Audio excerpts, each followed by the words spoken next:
साधकों, जय श्री कृष्णा। आप सभी लोगों का स्वागत एवं अभिनंदन हमारे इस नए मंच साधक बुक में। आज आपको हम गायत्री मंत्र के बारे में बताएंगे जो वेदों की जननी है।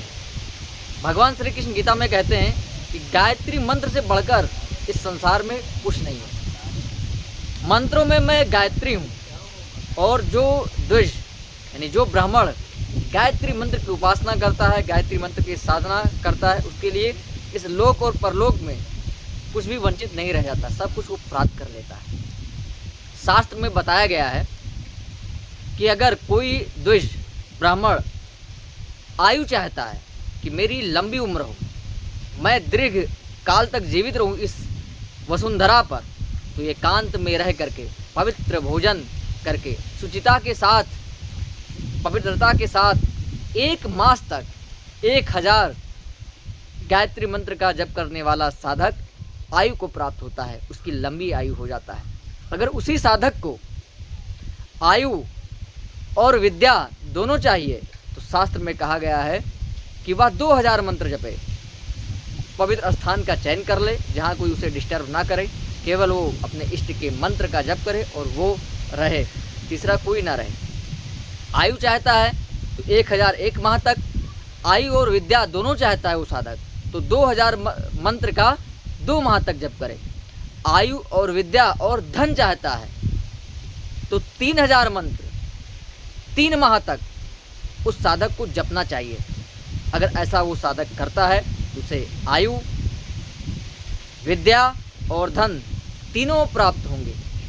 आयु, विद्या, धन यानी लक्ष्मी के साथ साथ में उसे उत्तम स्त्री चाहिए, उसके गुण धर्म वाली, तो 4000 मंत्र प्रतिदिन 4 माह तक करें।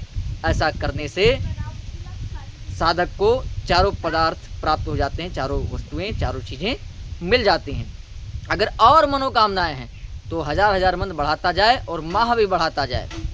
तो इस प्रकार 6 माह तक करने से उस साधक को सब कुछ प्राप्त हो जाता है। ऐसा हमारे शास्त्रों में, हमारे वैदिक शास्त्रों में उल्लिखित है, ऋषियों द्वारा कहा गया है। लेकिन इस मंत्र की उपासना साधना करने से पहले इसमें कुछ नियम है। विधिवत उस व्यक्ति का यज्ञोपवीत होना चाहिए। यज्ञोपवीत अर्थात यज्ञ जो है संस्कार, यज्ञोपवीत संस्कार। सनातन धर्म में 16 प्रकार के संस्कार बताए गए हैं, जन्म से लेकर के मृत्यु पर्यंत तक। इसलिए कहा गया है जन्मना जायते शूद्रो संस्कारात् द्विजुच्यते।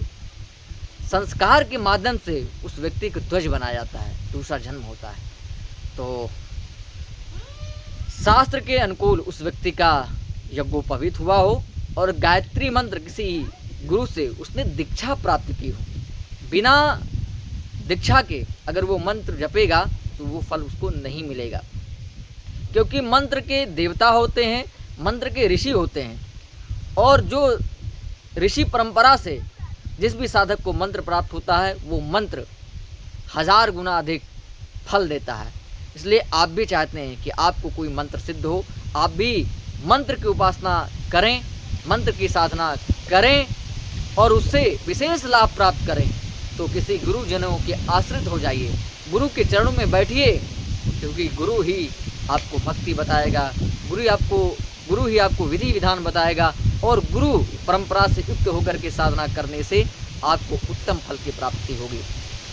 साथियों, आप भी अगर मंत्र साधना में आगे बढ़ना चाहते हैं, अगर आप चाहते हैं कि मैं मंत्र उपासना करके अपने कर्म और जन्म को दिव्य बना लूं, तो आप मेरे चैनल को फॉलो कर सकते हो। अगर किसी प्रकार की कोई सहायता चाहते हो, परामर्श चाहते हो, तो डिस्क्रिप्शन बॉक्स में हमारा संपर्क सूत्र दिया गया है, उस पर आप व्हाट्सएप करके अपने बारे में, मंत्र साधना के बारे में आप हमसे परामर्श ले सकते हो। आज के लिए इतना ही, मिलेंगे आपसे नए वीडियो में एक नई जानकारी के साथ। तब तक के लिए धन्यवाद।